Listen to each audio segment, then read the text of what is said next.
घूर्णिबलय सक्रिय 19 जाए विभिन्न जिले में वर्षा संभावना। राज्य में मौसुमी पाग अनुकूल रही। चाषी मानक पई बेस खुशीर खबर। 2 ରୁ 3 दिन मध्य राज्य में मौसुमी वायु सक्रिय हेब।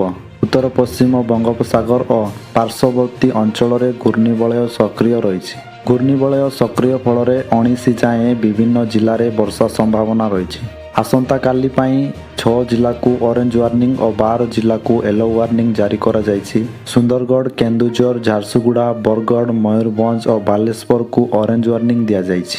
अन्यपटे भारतीय पाणीपाग विभाग निर्देशक डॉक्टर मृत्युंजय महापात्र कहिसंती चलित थर सहल आसीथिबा मौसुमी एवं सक्रिय होइछि। देशर विभिन्न राज्य अतिक्रम करी ओडिशा मध्य प्रवेश करिथिबा बेले विभिन्न प्रांत को मौसुमी छुईछि।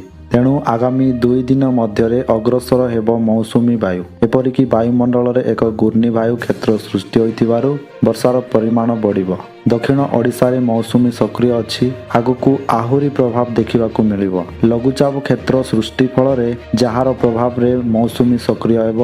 मौसुमी ऋतु रे जेतिकी वर्षा हुए चलित वर्ष ओडिशा रे ताठू अधिक वर्षा हेब।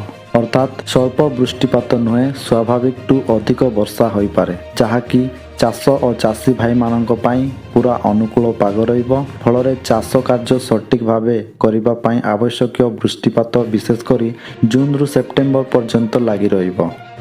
चलित वर्ष स्वाभाविक टू अधिक वर्षा होई पारे बोली पाणीपाग विभाग पक्षरु सूचना मिलिछि।